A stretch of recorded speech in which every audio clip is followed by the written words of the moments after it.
Pessah, la fête de la liberté, mais aussi la fête des contraintes. Lorsque l'on parle de Pessah, tout à chacun considère qu'il y a le ménage, ce que l'on doit faire et ce que l'on ne doit pas faire.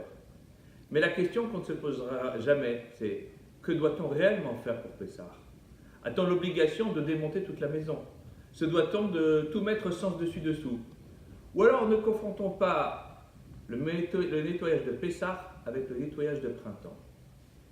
Alors revenons s'il vous plaît aux fondamentaux. Pessah, c'est enlever le chametz qui est en notre possession. C'est enlever le chametz qui est dans notre maison et dans notre cœur.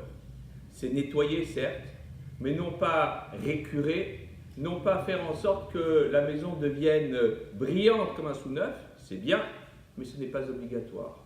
Et ce qui est obligatoire, c'est d'arriver dans un état acceptable le soir du Seder, c'est d'arriver dans un état acceptable le soir du Seder, que la maison soit rayonnante de joie et que ce soit la simcha qui prévaille le soir de Pessah. Ça, c'est le plus important. La Torah nous dit que l'on a le droit de ne posséder aucun chametz pendant toute la durée de la fête. Ce qui veut dire qu'il ne faut pas qu'il y ait un kazaït de chametz dans la maison. Un coup d'aspirateur, un bon passage derrière le four, le frigo, les endroits stratégiques dans la voiture, se doivent d'être suffisants.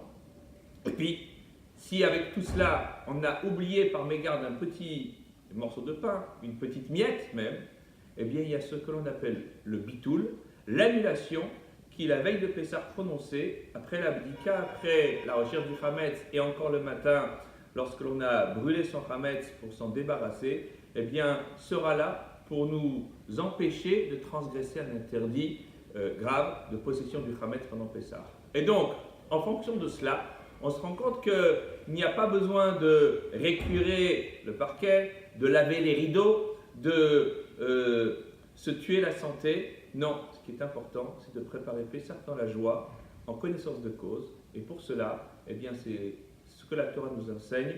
En connaissant la Torah, on devient un homme libre, libre de toutes les contraintes, libre de tout ce que l'on croit être vrai, mais qui souvent ne relève que de l'inconscient collectif.